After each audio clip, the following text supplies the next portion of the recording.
الثقافة ليست مجرد استراتيجية، إنها الأساس الذي يبنى عليه النجاح المؤسسي. بهذا التعريف تفتح لوسي دابو نافذة على رؤيتها في عالم الأعمال. نعم، من دبي المدينة التي تحتضن الطموح والابتكار، صاغت لوسي قصة نجاحها، حيث لعبت ثقافة العمل الدور الأساسي في تحقيق إنجازاتها، بدءا من تأسيس دابو أند كو وصولا إلى إطلاقها مشروعها الملهم توجذر، الذي يسعى لتعزيز بيئة عمل تمكن الأفراد وتجمع بين الغاية والتميز في فقرة موطن الحلم والإنجاز. تتبعت هالة بعنوان مسار هذه التجربة الملهمة. نتابع.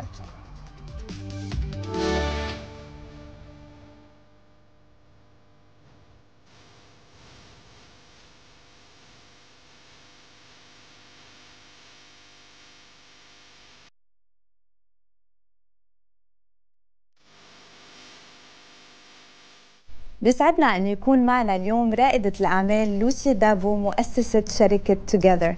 Good morning, Lucy. Great to have you here. Good morning. Thank you, Hala, for having me. Thank you for being with us. Lucy, there's two key words you always say. Three, actually, to be accurate. People, purpose, and culture. And actually, when I was reading about you and watching stuff you say, it really resonates and made sense, specifically when we work in corporate world or we are entrepreneurs. Sometimes we start with the strategy, then we find the purpose. Sometimes we write the vision and mission, and then we decide, okay, is it in line with the purpose, and does it create the culture, which is the environment? And that's what you always fight for in a very empowering way. I'm curious to know that what was the pivotal moment when you said, you know what, that's what creates the environment? I think it really started, and I was inspired back in the days when I ran Dabo & Co. We were going through a period of really rapid growth, and it became really clear that actually it's not just about reaching those targets, it's really about understanding how does the workforce that you're working with every day feel every day when they come to work. And the really pivotal moment, I think, was when Dabo & Co. was acquired by Edelman, which in itself was an incredible milestone. You know, to be acquired by the world's largest in our field was historic for us. But what we realized, there's a real truth that exists around mergers and acquisitions. 50 to 60% fail because of culture clash. And I think what we experienced really highlighted to me the importance of culture, because we knew that integration was going to have to be handled really carefully, aligning the leaders, the workforce behind kind of common values. And making sure that happened was going to be key to our success. And that's really what kind of inspired me to want to build what I have for Together, a proprietary model, a methodology that can help organizations have the right tools, specifically with the Middle East in mind, and our workforce here, to help them have those tools and insights to understand how to motivate a workforce. Of course. And mentioning Dabo & Co. 2004, the baby was born in 2004, and you actually, because you're so much you understand what's the requirement to build the right culture, this company and anything you establish will have to be in a place which embraced that, which is Dubai. You chose Dubai. I'm curious to know, actually, I'm sure you gave a lot to Dubai and Dubai gave you back. Tell me why Dubai and what added to your success story. I'm incredibly proud to have arrived in the UAE in 1982. So I've been here for a very long time. And the atmosphere in the UAE is utterly unique.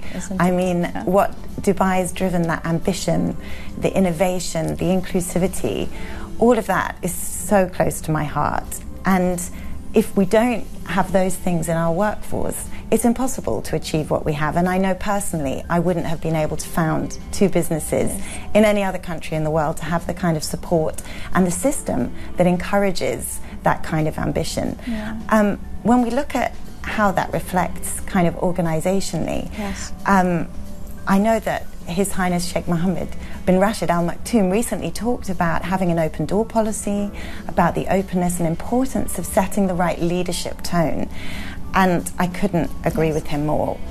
We did a recent culture report from Together. So all of the data that we gather across the region from 7,700 of the workforce really echoed a lot around what His Highness had said. And this real craving for accountability, for openness, for collaboration mirrors very much what His Highness, his ambition lays out. So we know that as people in a great nation, we want the same. We're all desiring that at work every day. Exactly, and I think that's why you were ranked #1 in the best place to work at, right? And #2 in Dubai SME 100, if I'm not mistaken, right?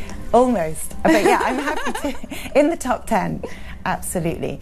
I mean, my passion for people started very early on, and I think it was really how I was raised. My father worked in the UAE for 40 years, and I never remember him complaining once going to work. So to me, the idea of work is a joy, not a chore. And that's how it should be, right?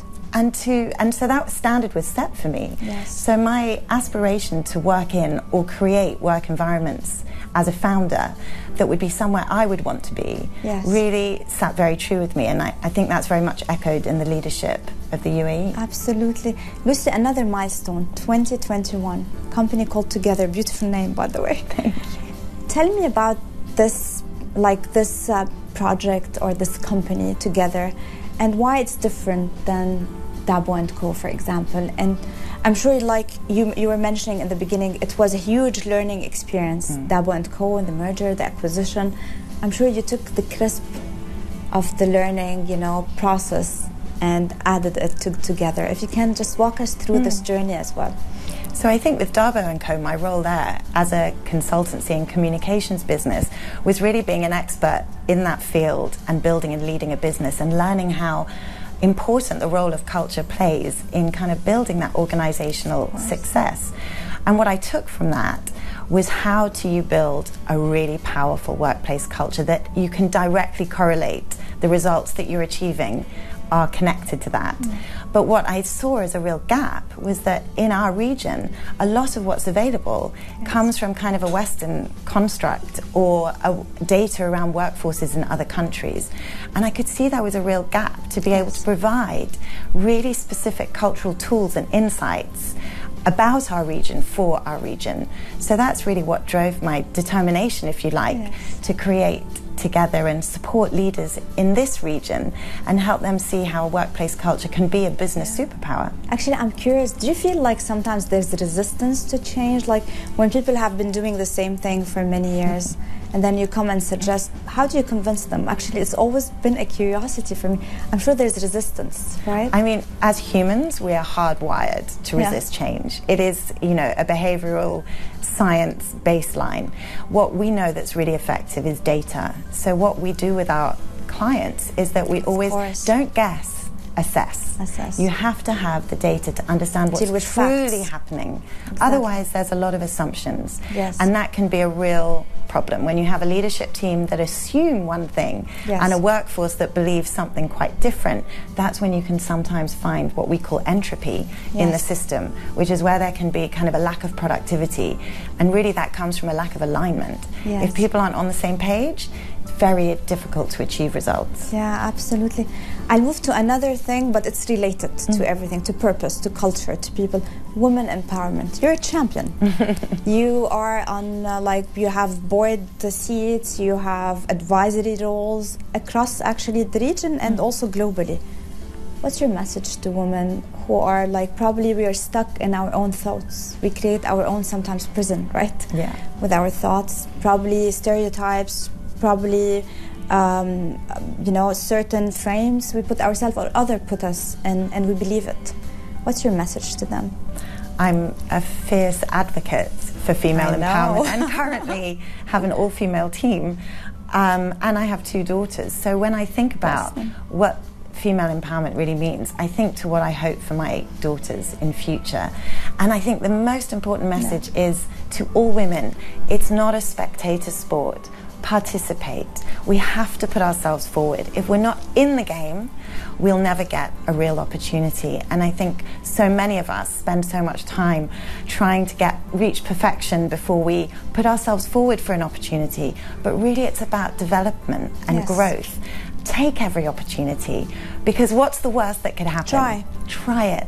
I think we spend too much time waiting, but I really want to encourage all women, put yourself forward, take the opportunity, give yourself a chance. And most importantly, if you can find mentors, it is hugely valuable, not just for you if you're receiving the mentorship, but actually it benefits both mentee and mentor. Isn't it? Yeah. And we can all grow and develop and learn. And I think if you have the opportunity for that too, please take it. I like that. Thank you so much, Lucy, Dabo. Thank you so much for being with us today. Thank you so much for having me. I've really enjoyed it. Pleasure.